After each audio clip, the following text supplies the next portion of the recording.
지금 예수의 주장을 믿을 만한가? 이 화면이 보이죠?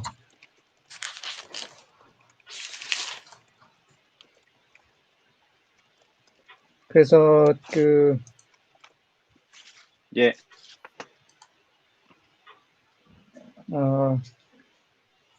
지난 시간에 예수의 주장은 믿을 만한가? 오늘 이제 이 부분에서 좀 얘기를 하고요. 그래서 이게 하기 전에 지난 시간에 우리가 본 거는 바로 이런 거였죠. 예수님이 어떤 분이신가, 무슨 주장을 하셨는가, 그런 거 좀 보았고, 그때 얘기했던 건 내가 하나님이다 라고 예수님께서 직접 얘기를 하신 거죠. 그래서 그걸 주장을 받아들이면 예수님은 하나님이다, 그걸 인정하는 거고, 또 이것을 우리가 부정을 한다는 얘기는 예수님은 미친 자나 사기꾼으로 여기는 것 같다. 그런 얘기를 했습니다. 그리고 이제 또 만약에 누가 그런 주장을 한다면 다 믿을 수 있는 게 아니고 좀 따져봐야 한다. 그 사람이 주장한 사실만으로는 그가 옳다고 할 수 없다. 그래서 이제 다음 시간부터는 이제 그의 주장이 옳은지 또는 그 파급 효과를 좀 살펴보고자 한다는 것이 이제 지난 시간에 우리 했던 거고요. 그래서 이제 이번 시간부터는 이제 그것이 그 주장이 옳은지 그 파급 효과를 5가지 측면에서 좀 살펴보고자 하는 겁니다. 그의 가르침 면에서, 또 그의 행동 면에서, 또 그의 인품 면에서, 예언의 성취 면에서, 또 부활의 면에서. 이렇게. 그래서 근데 또 이걸 하기 전에 또 우리가 예수님과 또 한국에서는 또 불교를 다니시는 분들이 많죠. 또 불교의 시작은 석가모니부터 시작을 했고, 그래서 예수님과 또 석가모니 좀 어떻게 다른가 그런 것도 잠깐 좀 들여다보고 그 다음에 또 이 얘기를 좀 하고자 합니다. 이렇게. 그래서 제가 화면을 바꿀게요. 지금 예수와 석가모니 차이 이게 보입니까?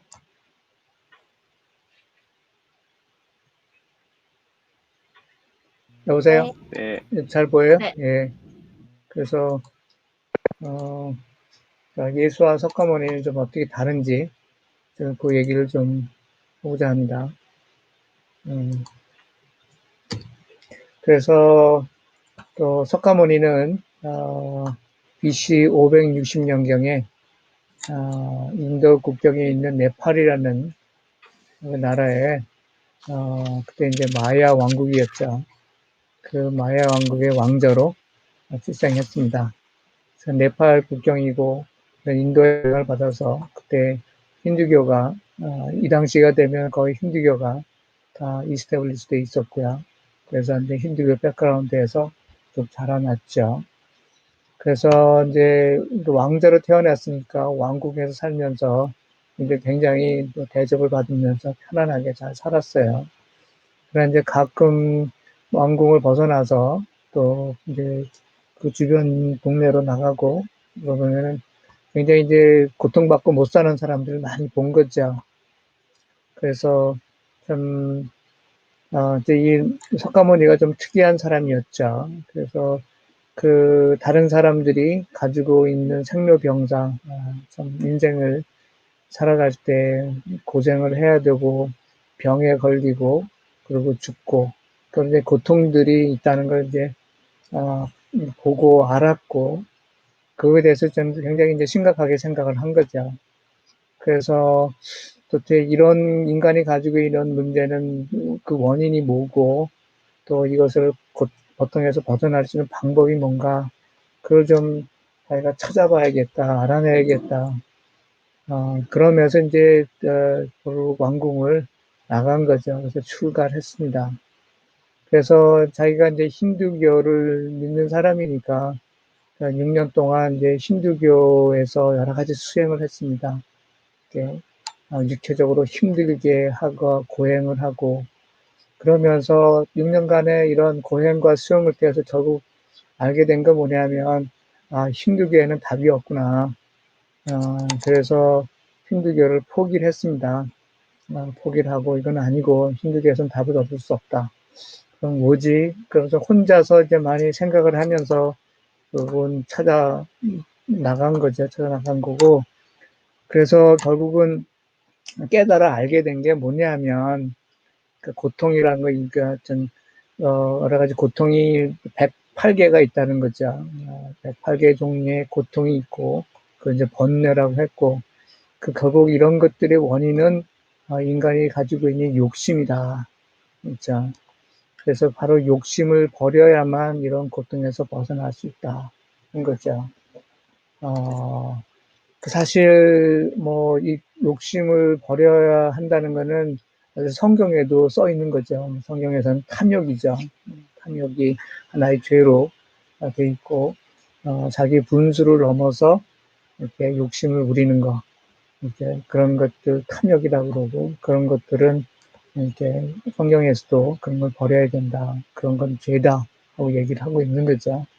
사실 그러니까 그런 맥락에서 석가모니가 깨달은 것도 성경에서 얘기하고 있는 바죠.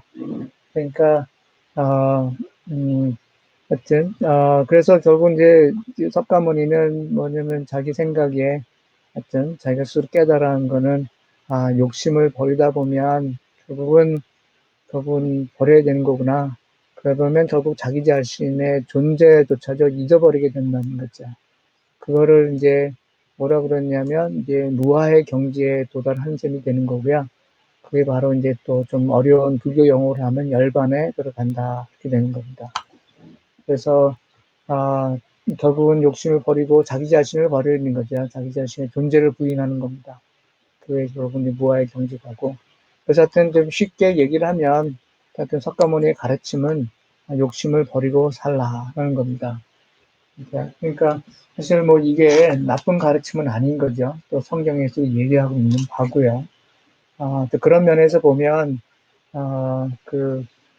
다른 종교에도 진리가 있다고 생각이 됩니다. 하나님께서 모든 진리를 다 퍼뜨리셨고 우주 만물 가운데 다 진리가 드러나게 하셨기 때문에 그냥 자연을 들여다보면서 그 중에서 또 진리를 발견할 수 있는 거죠.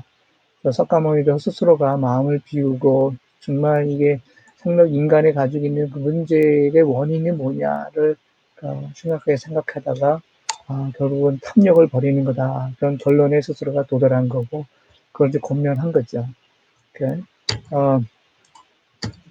그런데 이제 근데 석가모니는 그 스스로가 자기는 구원자가 아니다라고 분명히 얘기를 했습니다. 그래서 하여튼 그 많은 제자들이 이제 석가모니를 따라다녔는데, 그래서 제자들이 이제 석가모니한테 사람이 죽으면 어떻게 됩니까? 이렇게 이제 물었을 때 석가모니가 답한 건 뭐냐면, 이제 제자들에게 물어본 거죠. 네가 영혼을 보았느냐? 이제, 그래서 보지 않는 것을 어떻게 믿을 수 있느냐?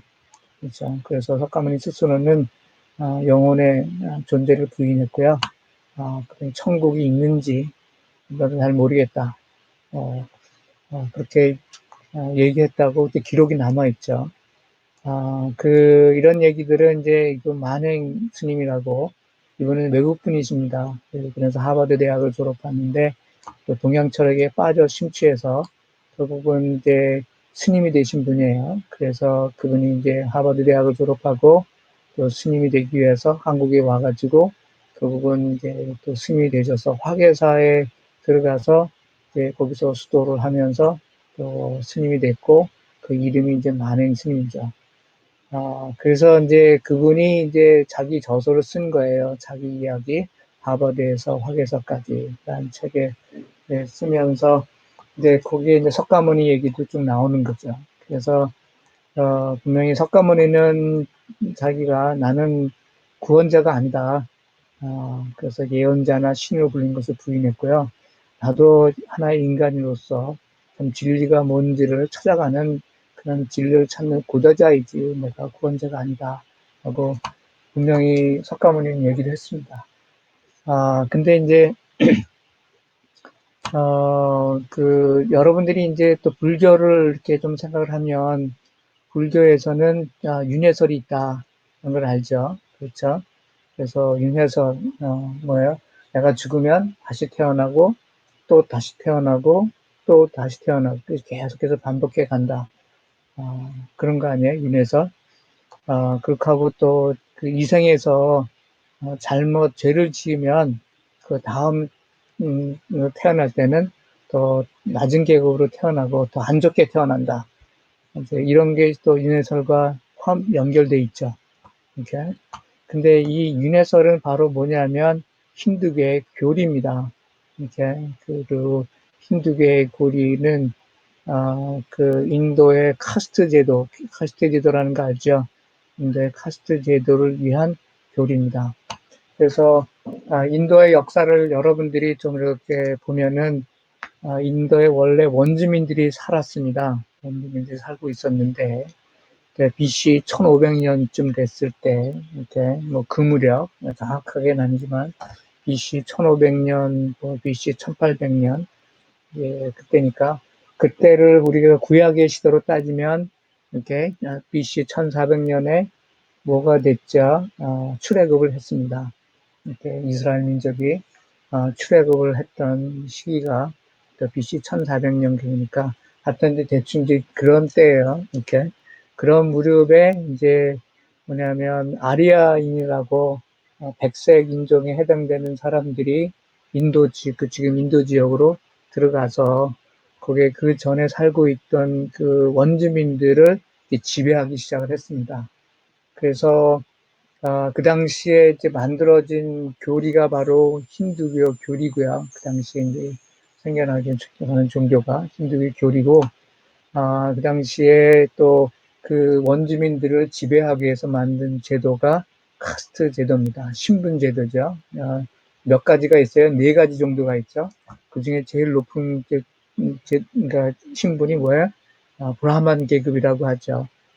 그러니까 말하자면 이제 종교 지도자, 그다음에 최고 권력자, 귀족 이런 분이 이제 브라만 계급이고 이렇게 그러면서 네 개의 신분 계급이 있다는 거죠.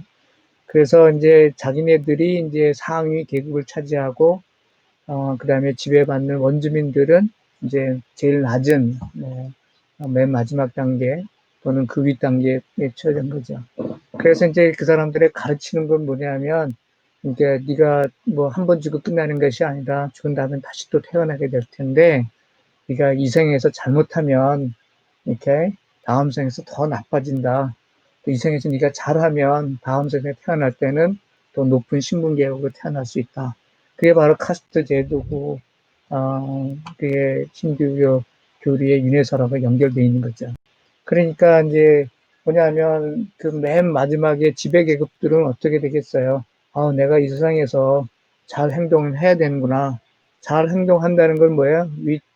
지배 계급의 말을 잘 듣는 거죠. 이렇게. 그래서 일종의 이 카스트 제도, 이제 윤회설은 뭐냐면 카스트에 연결 위한 교리로서, 그러니까 그 아리아인들, 그 원주민 계급들을, 사람들을 지배하기 위해서 만든 그런 겁니다. 그래서 석가모니가 이제 원래 힌두교였지만은 거기서 출가해가지고 또 나와서 아까 얘기했던 식으로 힌두교를 포기하고 새로운 길을 찾아가면서 그러면서 그때 알게 된 게 뭐냐면 바로 이 힌두교 교리는 카스트 제도와 연결되어 있는 거고 이거는 결국 권력을 가진 자가 자기 욕심을 채우는 수단이다. 그래서 이때 계급을 이제 지배하려는 그런 권력의 수단이다. 라는 거를 깨달아 알게 된 거고요. 그렇기 때문에 이 사람은 윤회설을 부정했습니다. 석가모니는. 그래서 원래 불교가 이제 석가모니로부터 시작이 됐는데 이렇게 그러니까 욕심을 버려라 하는 게 그 핵심 내용이고요. 이렇게 그다음에 이 석가모니 스스로는 천국과 지옥에 대해서 난 모른다. 영혼은 난 모른다. 나는 구원자가 아니다. 나도 역시 진리를 찾아가는 한 사람일 뿐이다. 이렇게 얘기했던 사람입니다. 그래서 불교의 원래 시작은 전혀 이런 천국이라든지 지옥이라든지 윤회설 뭐 이런 건 전혀 상관이 없었습니다. 그런데 그러면 이제 어떻게 불교에 윤회설이 들어왔느냐 그런 거죠. 그거는 이제 역사적인 배경이 있습니다. 그래서 윤회설이 불교에 유입된 배경. 그래서 여기 써있던 것처럼 석가모니가 주로 활동했던 시대는 BC 600년, 또 700년, 그때죠. 그러니까 400년, 500년, 이렇게. 그때는 이제 이미 힌두교, 이렇게 인해서 카스트 제도가 이미 정착된 시기였죠. 지금 이런 것들이 아까 힌두교가 BC 1500년서부터 이렇게 이제 생겨나기 시작하고 그때부터 지배계급이 생기고 피지배가 생기면서 이런 것들이 생겨난 거였죠. 그래서 뭐 석가모니라든지 제자들도 그런 사회적 환경에 자유로울 수가 없었죠. 근데 아까 얘기한 것처럼 석가모니가 수행을 통해서 인해설의 본질이 뭔지를 깨달아 알게 된 거고, 그래서 석가모니는 신을 부정하고요, 인해설을 믿지 않았고 카스트 제도를 철폐했 주장을 했습니다. 그러니까 또 그때 하층 계급들이 많이 따랐죠. 그 석가모니 많이 따라다녔습니다. 그것이 바로 이제 석가모니 그러니까 얘기하는 바, 그것이 이제 불교인 거죠. 그래서 많이 확산되었습니다. 근데 그 당시에는 많이 확산되겠지만 이건 주로 그러니까 지배계급, 하급 계층에 많이 확산됐고, 또 지배계급들은 윤회설을 이 사람들이 석가모니가 이걸 인정하지 않고 카스제도 철폐를 주장하니까 지배계급은 이쪽을 좀 탄압을 한 거죠. 그래서 사실 석가모니가 살아서 당시까지는 많이 확산되긴 했지만 그게 주류로 들어갈 수는 없었고요. 하나의 이제 변방의 조그마한 종교, 뭐 사이비 종교 뭐 이런 식으로 돼 있었던 거죠. 그런데 이제 이 석가모니 그 불교가 본격적으로 이제 인도의 중심 종교로 떠오르기 시작한 거는 바로 아쇼카 왕 때입니다. 그 석가모니가 죽은 지 250년이 지난 후죠. 이 아쇼카 왕은 그 인도 역사에서 굉장히 중요한 왕이고요. 말하자면 한국을 따지면 세종대왕에 해당되는 사람입니다. 여러 가지 문화를 많이 부흥시키고, 또 여러 가지 과학기술을 발전시키고, 그래서 근데 아쇼카 왕이 불교 우대 정책을 썼습니다. 그래서 이제 불교 우대 정책을 쓰니까 힌두교와 다른 종교의 수행자들이, 이제 힌두교에 있는 사람들이 이제 불교로 개종을 하는 거죠. 그래서 그러니까 힌두교 그 불교 사상에, 석가모니 사상에 이제 힌두교가 들어오기 시작하면서 힌수교, 원래 석가모니 사상이 왜곡되기 시작한 거죠. 이렇게 이거는 마치 이런 거랑 똑같습니다. 예수님께서 오셔서 이렇게 그다음에 이제 기독교가 시작이 된 거죠. 이렇게. 그래서 처음 300년 동안 기독교가 박해를 받았잖아요. 그렇게 하고 AD 313년에 로마가 공식적으로 기독교를 인정하고 로마의 종교가 됐죠. 그래서 그 당시에는 지하에 이렇게 종교였다가 이제 지하에서 이제 드러난 거죠. 이렇게 정식 종교로 대우를 받고, 또 로마 황제가 또 스스로가 기독교인이 되고 뭐 이렇게 하니까 그 당시에 뭐 다른 사람들이 이제 다 또 기독교로 개종을 하기 시작한 거죠. 다른 이방 종교 사람들이. 그러면서 뭐예요? 그 이방 종교에서 또 뭐 하던 여러 가지 종교의 사상들이, 또 양식들이 또 기독교로 들어오면서 시작된 게 바로 뭐냐면 캐톨릭이죠. 캐톨릭이 처음 시작은 상당히 기독교 원래의 본질에 가까웠지만 시간이 지나면서 이렇게 그 이방 종교에서 들어온 걸로 인해서 많이 변질되기 시작한 거죠. 그래서 여러분들이 잘 아는 것처럼 그 1500년에 마틴 루터에 의해서 종교개혁이 일어나기 정도로 타락하고 면죄부를 발행하고 돈을 모으고 그러면서 이제 그렇게 심하게 부패하고 타락한 게 된 거죠. 마찬가지죠. 비슷한 겁니다. 그래서 석가모니 원래 사상은 이렇게 윤회설이 전혀 아니었고요. 또 천국과 지옥 그런 것들을 다 부인하는 거였지만, 이렇게 구대 정책을 씀으로 인해서 힌두교 또 다른 종교들이 들어오기 시작하면서 아주 이제 원래 석가모니 사상이 왜곡되기 시작한 거죠. 그래서 윤회를 인정하지 않는 불교의 모든 교리에 온전히 귀의하지 않은 개종한 수정자들, 그렇죠. 그들이 그들이 믿던 윤회설을 이제 결합시키기 시작한 겁니다. 그래서 그 불교 사상의 역사는 두 개의 상충되는 교리, 근본 교리, 무아설과 윤회설을 어떻게 조화시킨 거에 대한 담론의 역사입니다. 그래서 700년, 800년 동안의 토론 과정을 거쳐서 석가모니가 부정했던 윤회설이 불교에 자리 잡게 된 겁니다. 이제 무아설은 이거는 석가모니가 주장했던 거죠. 무아는 결국은 그러니까 뭐 욕심을 버리기 시작하고, 그러니까 아까 얘기했던 것처럼 자기를 부인한 겁니다. 그래서 욕심을 버리고 자기를 부인하고, 그럼 결국은 내가 없어진다는 거거든요. 오케이? 근데 윤회설은 뭡니까? 윤회설은 내가 죽으면 또 내가 태어나고요. 또 죽으면 또 내가 태어나고. 그런데 뭐예요? 네가 이 세상에서 잘하면 다음 생에 태어날 때는 또 좋게 태어난다. 더 높은 신분으로 태어난다.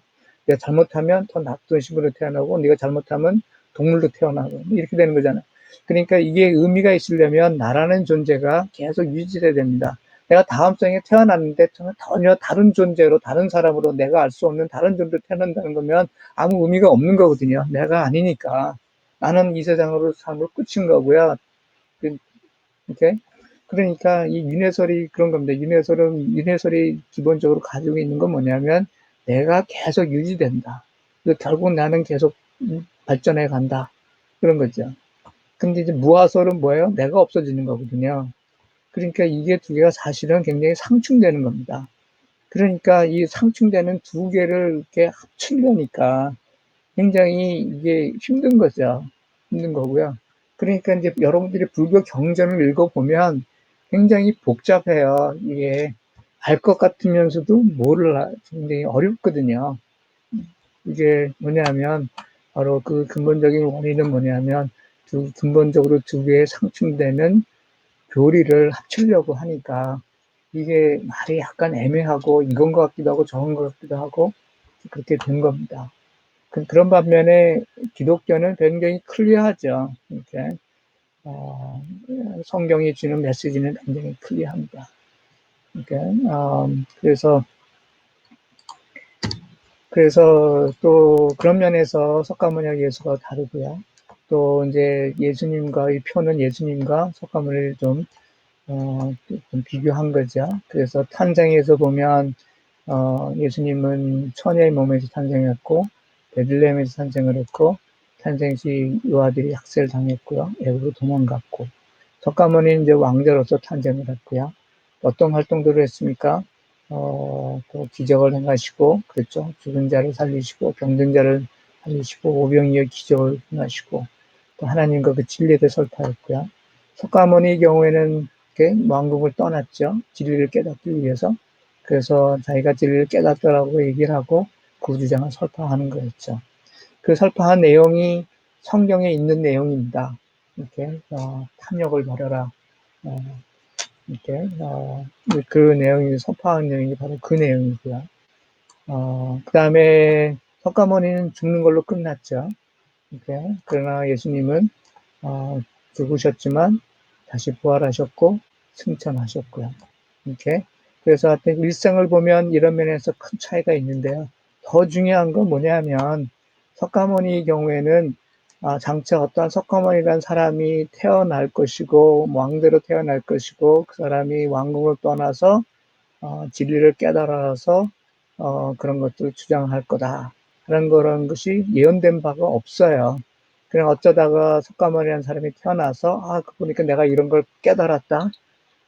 그렇게 하고 설파하고 그리고 그 당시에 그거를 받아들일 만한 사람들이 많이 따라다녀서 또 조그마한 종교로서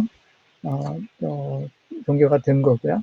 그러나 우리가 아는 것처럼 예수님의 경우에는 예수님이 탄생하기 전 700년, 400년 그 사이에 그 300년 동안 예수에 대해서 다 예언바 있죠. 장차 어떤 사람이 태어났는데 처녀의 몸에서 태어나고 베들레헴에 탄생을 하고 탄생했을 때 유아들이 다 삭살당하고 그 아이는 애굽으로 도망가고 그분은 이러한 활동들을 할 것이고 그분은 그 사람은 어떻게 죽을 거고 또 다시 태어날 거고 이런 것들이 다 예언된 거죠. 이렇게 예언됐고 사실 예수님은 그 예언을 믿으신 분이라는 거죠. 그러니까 그래서 기본적으로 석가모니하고 예수는 또 그런 면에서 확실히 다르다는 겁니다. 그래서 뭐 우리가 이 공부 처음 시작할 때 죽음의 얘기를 가지고 했죠. 그렇죠? 죽음이 젊은 우리들한테 굉장히 멀리 있는 것 같지만 사실은 굉장히 가까이 있고, 그래서 우리는 죽음에 대해서 준비를 해야 되는 거죠. 죽음으로 끝인가? 아니면 죽음 위에 뭐가 있는가? 그렇죠? 그래서 그 죽음에 대해서 얘기하는 것들이 주로 종교에서 많이 얘기를 하잖아요. 천국이 있다, 지옥이 있다. 이렇게 또 불교에는 극락이 있다, 또 뭐 연옥이 있다, 또 지옥이 있다. 이렇게 얘기를 하죠. 그러니까 그러면 뭐 그런 면에서 보면 내가 어떠한 종교를 선택할 것이냐. 그러니까 한국 사람 입장에서 쉽게 생각할 수 있는 건 뭐예요? 뭐 기독교냐, 캐톨릭 포함해서 기독교냐, 아니냐, 그죠? 그럼 불교 이렇게 되는 거죠. 그랬을 때 누구를 선택할 것이냐, 예수를 선택할 것이냐, 석가모니를 선택할 것이냐, 그렇죠? 그래서 우리가 그러면 예수님은 어떻게 다른가에 대해서 지난 시간에 좀 봤었고요. 또 그다음에 이제 오늘은 석가모니가 또 예수하고는 어떻게 다르냐, 예수는 석가모니가 어떻게 다르냐 이런 점을 좀 얘기를 했습니다. 그래서 그러니까 여기서 보는 것처럼 또 예수와 석가모니는 이렇게 비교의 대상이 안 됩니다. 또 우리가 그러니까 기독교에 대해서 잘 모르는 사람들의 입장에서 보면, 그러니까 지난 시간도 얘기했지만 10명 가운데 8사람은 성경에 대해서 모르거든요. 기독교에 대해서 모릅니다. 그러니까 그런 사람 입장에서는 하나의 종교고요. 그러면 그 사람들한테는 예수도 뭐예요? 석가모니와 같은 성인이죠. 상당히 위대한 사람, 대단한 사람, 지리를 깨우친 사람. 그러니까 예수와 석가모니가 동급이죠. 그러나 자세히 이렇게 좀 알아보면 그 예수와 석가모니는 결코 동급이 될 수 없다는 거죠. 상당히 차이가 많다. 이런 것들을 좀 얘기하고 있는 겁니다. 그래서 또 여러분들이 또 이런 점을 좀 잘 알고 이해하고, 또 그래서 여러분들이 또 여러분 친구들한테 또 얘기해 줄 때 또 이런 거를 알고 얘기하는 거하고 이런 걸 모르고 얘기하고 여러분들이 말하는 그 말에 힘이 있고 힘이 없고 큰 차이가 납니다. 그만큼 설득력 있게 내가 얘기할 수 있냐, 얘기 못하느냐가 또 많이 차이점이 나죠. 그런 면에서 또 좀 이런 얘기를 좀 했습니다. 그래서 이제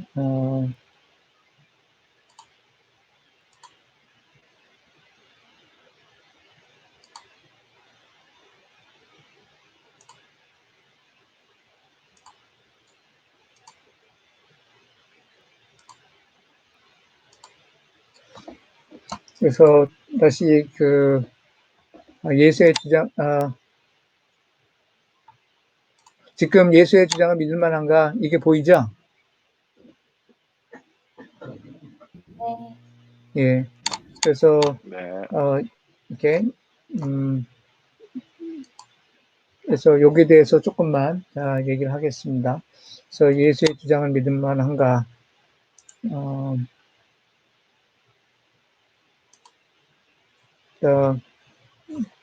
이 얘기는 아까 했고요.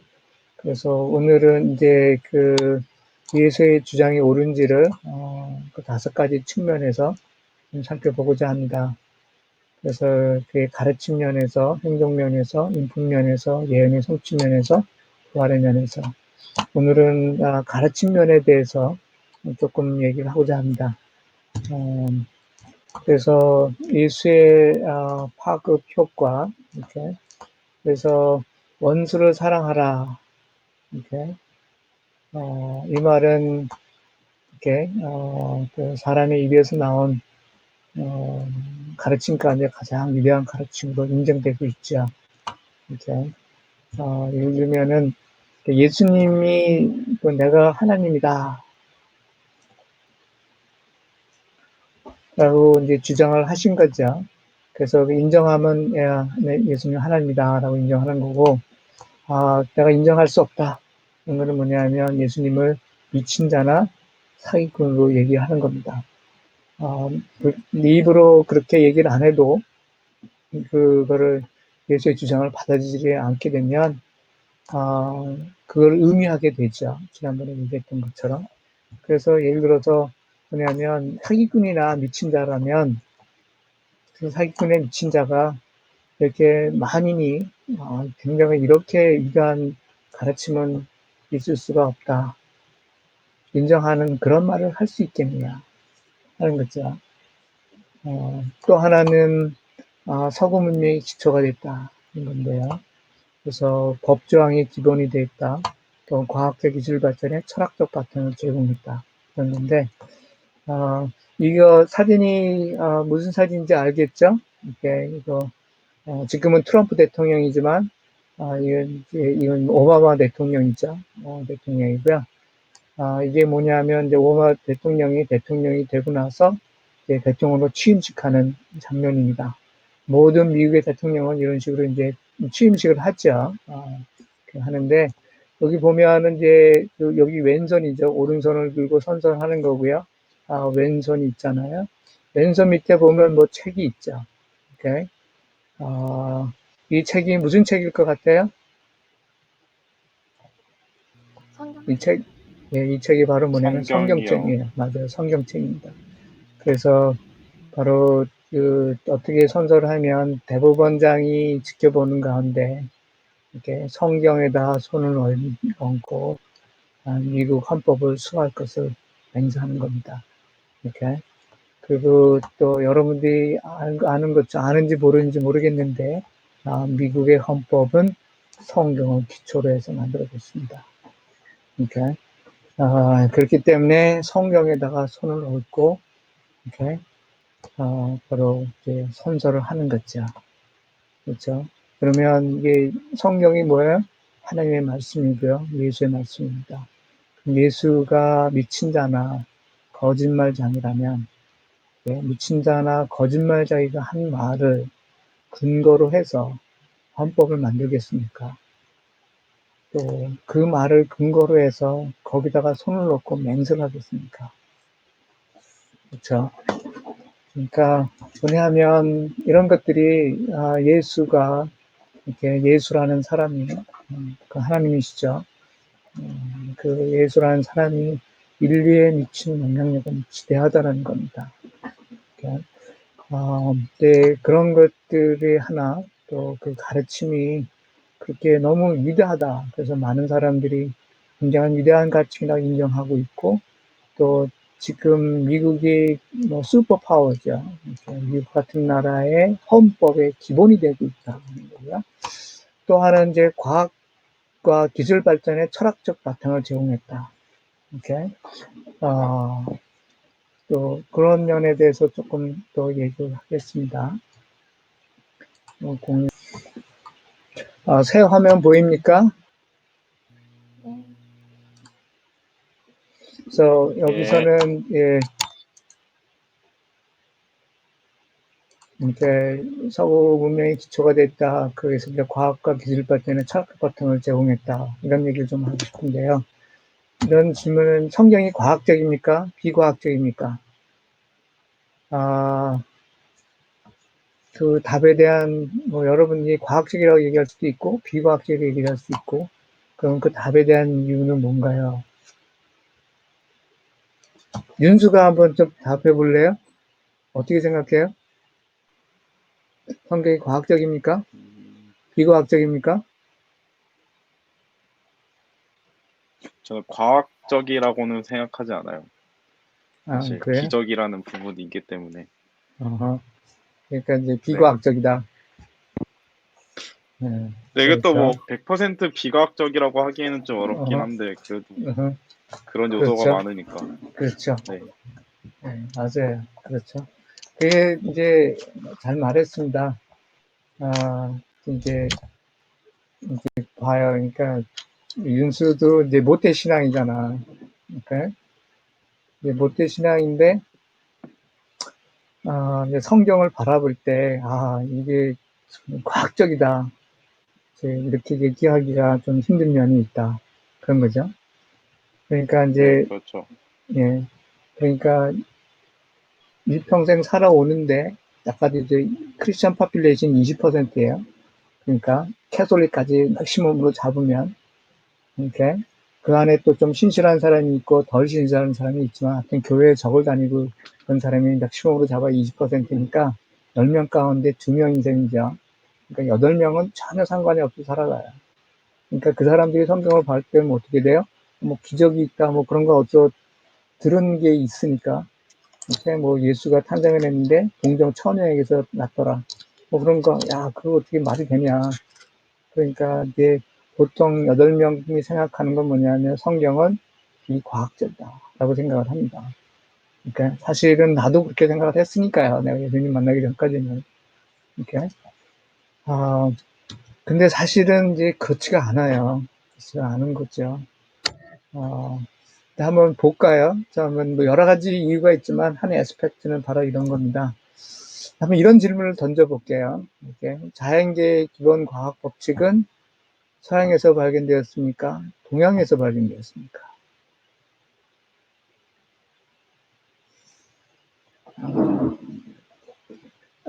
자연계의 기본 과학 법칙 어떤 게 있을까요? 지동설, 응? 큰 소리로 얘기해 보세요. 지동설, 응? 기본 법칙. 예를 들면 이제 만류인력 같은 거죠. 그렇죠? 만류인력 법칙. 그다음에 뭐 전자기 법칙 뭐 이런 것들인데 그런 것들이 어디서 발견됐어요? 서양에서 발견됐어요? 동양에서 서양 사람이 발견했어요? 동양 사람이 발견했어요? 서양 사람, 서양 사람? 그렇죠. 주로 다 그 기본 법칙들은 다 서양 사람들이 발견했습니다. 뉴턴의 뭐 만류력 법칙이죠. 그다음에 전자기 현상, 전기, 자기, 뭐 그런 것들은 어디서 발견됐어요? 그 맥스웰이라고 하는 유럽에서 발견됐고요. 또 열법칙 그런 것도 다 서양에서 발견됐고 이렇게 그래서 물리학의 기본 법칙들이 다 서양에서 발견됐습니다. 그럼 뭐예요? 서양 사람이 동양 사람부터 똑똑한 건가요? 동양 사람은 서양 사람부터 못났으니까 IQ가 부족한가요? 그래서 자연의 기본 법칙을 발견 못했나요? 서양 사람들은 발견했는데 어떻게 생각해요?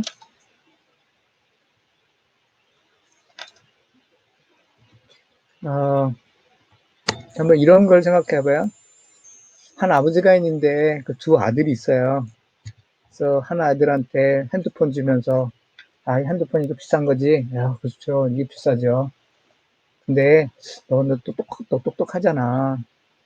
그러니까 이 핸드폰이 어떻게 작동하는지 잘 좀 파악해봐. 좀 필요하면 네가 열어보고 뜯어보고 해. 혹시 그러다 망가지면 또 사주겠다. 이렇게 그렇게 얘기를 하고 그래서 얼마가 지났더니 너 좀 어떻게 알아봤냐? 이렇게 물어봤더니 또 아들이 뭐 좀 이렇게 알아보려고 했는데 이좀 열어봐야 되는데 뭐 열다가 망가지면 어떻게 그래서 좀 조심스러운데요. 뭐 그랬더니 걱정하지 마. 열다가 망가지면 내가 또 사주면 돼. 그러니까 좀 해봐. 이렇게 좀 얘기를 했어요. 그래서 이제 한 아들한테는 그렇게 하고요. 다른 아들한테는 핸드폰 주면서 이거 비싸지? 비싸죠. 그리고 어떻게 돼? 잘 사용하고 망가뜨리면 안 되죠. 그래. 굉장히 비싸고 중요한 거고 그러니까 망가뜨리면 안 돼. 그렇게 얘기했어요. 근데 이제 어떤 아버지가 보니까 얘가 좀 열어보고 싶어 하고 뭐 그런 것 같아. 그래서 이제 아들 보고, 야, 너 그러다가 잘못해서 망가뜨리면 어떻게 해? 그러면 돼, 안 돼? 좀 관심이 있어서 좀 보고 싶은데, 그러면 안 되지. 그래서 말리고 막 그러면, 뭐 그렇다고 합시다. 누가 핸드폰 작동 원리를 더 잘할까요? 누가 더 잘할까요? 그죠? 이 첫 번째 아들 아니겠습니까? 자, 이 친구한테는 자, 좀 알아봐라. 망가지면 네가 알아보다가 망가지면 또 사줄게. 걱정하지 마. 하고 두 번째 아들한테는 이 아들한테는 아, 이거 네가 잘 가져야 되는 거지. 망가지면 큰일 난다. 그래서 그 핸드폰에 대해서 탐구하고 알아보고 하는 거는 바로 뭐예요? 첫 번째 아들이라는 거죠.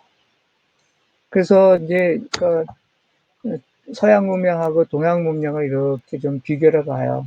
그러면 서양 문명은 기본적으로 뭐냐면 기독교 베이스입니다. 성경이 기본이 된 거죠. 이렇게. 그래서 지난 2000년 동안 이렇게 서구를 중심으로 해가지고 문화가 많이 발전했죠. 그 중심에 기독교가 있었습니다. 물론 아까 얘기한 것처럼 이방 종교가 들어와서 많이 타락한 면도 있지만 기본적으로 성경 베이스고 성경을 프랙티스하는 가운데 많이 하나님께서 하지 말라 이렇게 해서는 안 된다 하는 것들이 많이 들어오면서 타락을 했지만 그 기본적인 가치 체계는 성경을 베이스로 하고 있는 겁니다. 그럼 성경에서 뭘 얘기하죠? 기본적으로 세상은 하나님께서 창조하셨고 하나님께서 지혜를 가지고 창조를 하셨다. 이게 선언하고 있습니다. 그러니까 뭐예요? 그 얘기는 뭐냐면 하나님이 한 분이 지혜를 가지고 창조했으니까 합리적인 하나의 섭리가 있다는 거죠. 이렇게 그러니까 그 안에 질서가 있다는 걸 생각할 수 있고 그러니까 어떠한 질서 정해난 어떤 섭리에서 만들어졌으니까 이렇게 그것이 인식 가능하다. 이게 무작위로 마음대로 만들어진 게 아니고 어떠한 체계를 가지고 만들어졌다 그러면 이렇게 그것이 인지 가능하다. 그래서 자연 속에서 어떤 일관성을 기대할 수가 있는 겁니다. 이렇게 기본적으로 성경이 이거를 암시하고 있는 거죠. 이렇게 암시하고 있는 거고요. 그러니까 그러면 이제 또 성경 우리가 잘 아는 것처럼 창세기 1장 28절에 하나님이 그들에게 복을 주시며 땅을 정복하라 모든 생물을 다스리라 이거죠. 하나님 인간 창조하시고 인간에게 말씀하시는 겁니다. 너도 피조물이고 내가 이걸 만들었고 너한테 준다. 그러니까 네가 이것을 정복하고 다스리고 아니면 잘 관리해라. 그러니까 네가 잘 파악하고 알아봐라는 거죠. 그래서 자연과 분리된 초월적 하나님을 믿는 기독교 신앙 안에서는 과학적 실험이 정당화된 겁니다. 그러니까 하나님께서 말씀하셨어요. 정복하고 다스리라. 잘 파악하라. 내가 심어놓은 지혜가를 네가 원리를 깨우쳐봐라. 그걸 활용해라. 하고 말씀하시니까 첫 번째 아들에게 얘기하는 거 똑같은 겁니다. 핸드폰을 주고요. 이렇게 이런 네가 마음대로 해도 돼. 고장나는 거 걱정하지 마. 그 원리가 뭔지 파악해라. 이거 한 거지. 이게 바로 서양 문명이었고요. 그다음에 동양 문명은 뭐냐면요. 기본적으로는 힌두교 베이스입니다. 이렇게 힌두교가 아시아 쪽에 쭉 퍼져나갔죠. 그 대표적인 게 불교입니다. 불교도 아까 얘기한 것처럼 힌두교 사상이 많이 들어왔고요. 근데 힌두교는 뭐야? 자연 만물에 신이 존재한다고 생각했고요. 그 신이 존재하는 신은 뭐예요? 숭배의 대상입니다. 그렇죠. 우리가 하나님은 숭배의 대상이죠. 하나님 예배의 대상입니다. 네. 하나님을 우리가 가지고 장난치고 놀는 게 아니죠. 하나님은 창조주시고 우리가 분리된 하나님이시고 하나님은 우리 예배의 대상입니다. 그러니까 힌두교에서는 이렇게 모든 만물에 신이 있다고 존재했고요. 그 숭배의 대상. 그러니까 숭배의 대상이니까 어떻게 해야 됩니까? 잘 보존해야 되죠. 잘 보존해야 되고요. 그래서 탐구의 대상이 아닙니다. 그러니까 기본적으로 동양 문명은 아까 두 번째 아들에 대한 입장하고 똑같은 거죠. 자연 만물이 있는데 이거는 네가 탐구하고 알아보고 들여다보고 할 게 아니고 잘 보존해야 되는 거다. 그러니까 뭐예요? 그러니까 물론 자연하고 접촉을 하면서 살아가면서 거기서 지혜를 얻고 거기서 뭔가를 배우긴 하지만 상당히 제한적인 거고요. 이쪽은 하고 싶은 대로 다 해. 이거는 하나님과 아무 상관이 없는 거고 하나님이 너에게 주신 거야. 이런 배경 가운데서 생겨났습니다. 그러니까 결국은 서양 문명에서 더 기본적으로 자연의 기본 원리들이 다 발견이 된 겁니다. 그래서 근대 과학이 출현할 때까지, 그러니까 산업혁명이 일어나기 전까지 이렇게 적절한 그런 환경을 제공했던 것은 과학기술 발전에 적절한 환경을 조성하는 바로 기독교적 세계관이었습니다. 그러니까 기독교가 과학 발전에 굉장한 지대적인 역할을 했다는 거죠. 그래서 성경의 그런 창조 원리가 과학의 진취적인 기장에 상견하기 위한 본질적인 노형을 제공할게요. 바로 기독교 신앙이 과학적인 실험을 하는 비옥한 토양을 제공한 삽니다. 그래서 우리가 역사적으로 잘 아는 유명한 과학자들, 그런 사람이 다 훌륭한 크리스천들입니다. 그래서 이 뉴턴이 뭐죠? 만류인력 법칙 발견한 사람이죠. 뉴턴이 운동방정식, 굉장히 유명한 사람이잖아요. 그 사람이 훌륭한 크리스천이었습니다. 또 내가 놀란 건 뭐냐면 이 뉴턴이 또 신학서적도 썼어요. 이렇게 그 과학자이면서 철학자이면서 수학자이면서 또 신학자였던 거죠. 또 맥스웰, 또 굉장히 유명한 과학자입니다. 이 자연계에 일어나는 여러 전자기 현상, 이렇게 뭐 그러니까 여기 전기라든지 뭐 자기, 또 번개 치는 거, 이렇게 그럼 참 자연에 일어나는 모든 전자기 현상을 통합한 사람입니다. 맥스웰 방정식 교수가 굉장히 유명한 사람도 독실한 크리스찬이었습니다. 그렇게 하고 또 여기도 많은 사람들 썼어요. 니콜라우스 코페르니쿠스, 갈릴레오 갈릴레이, 요하네스 케플러, 뉴턴, 마이클 파라데이, 맥스웰, 로버트 보일, 파스텔, 이런 당대의 유명한 과학자들입니다. 그 과학의 역사에서 족적을 남긴 사람들이죠. 여기서 여러분들 이름이 아는 사람도 있고 모르는 사람도 있을 텐데, 그래서 각 사람마다 또 굉장히 중요한 역할들을 했죠. 이렇게 다 이분들이 확실한 크리스찬이었다는 겁니다. 그래서 사실 기독교와 과학이 척도적인 관계가 아닙니다. 사실은 그 상당히 우호적이었고 기독교가 과학 발전에 지대한 사상적 배경을 제공했다는 것은 역사 속에서 이제 이런 유명한 과학자들이 다 독실한 크리스찬이었다는 것이 바로 그걸 증명하고 있는 겁니다. 그래서 그러니까 사실 이 질문에 대한 답을 얘기하면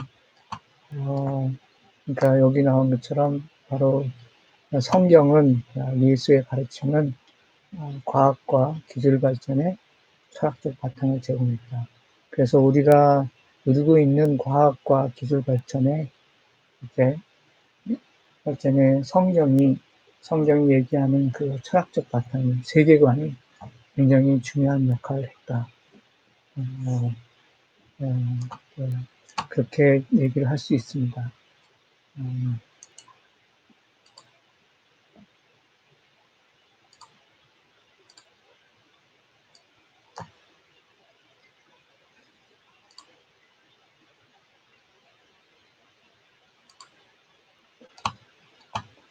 그래서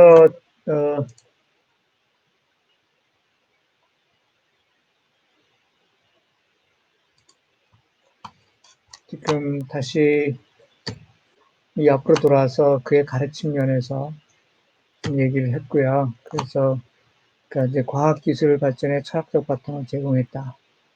그러니까 이런 면을 조금 얘기를 해줬습니다. 그래서 예수님의 가르침, 이렇게 그 성경 말씀이죠. 성경 말씀이 사고문명의 기초가 됐다. 이런 것들, 그 법조항, 많은 법의 기본적인 프레임을 제공했고, 특히 인간이 가지고 있는 인권 문제에 대해서 굉장히 지대한 영향을 미쳤고요. 또한 과학기술 발전에 철학적 바탕을 제공했다. 그래서 또 여기서 포인트는 그런 거죠. 만약에 예수의 말이 가르침이, 성경의 가르침이 그 미친 자나 사기꾼의 말이라면, 그 사기꾼이나 미친 자의 말이 이렇게 사고문명의 기초가 될 수 있겠느냐. 거죠. 결코 그럴 수 없다는 겁니다. 다 그런 속담에도 그런 말이 있잖아요. 이렇게, 거짓말은 결국은 드러난다. 그렇죠. 만약 진짜 예수가 했던 말이 정말 거짓말이라면, 사기꾼의 말이라면, 2000년이 계속 지속되면서 믿는 사람들이 계속 나오고, 거기에 목숨 거는 사람들이 있고, 그 다음에 이런 위대한 서구 문명을 지켜볼 수 있었겠느냐. 그렇지, 그럴 수 없다는 거죠. 그래서 오늘은 여기까지 하겠습니다. 그래서 다음 또는 다음 시간에 또 기적에 대해서 이 기적을 우리가 어떻게 받아들일 건가 그런 얘기들은 또 다음 시간에 하도록 하겠습니다. 오늘은 여기까지 하고요.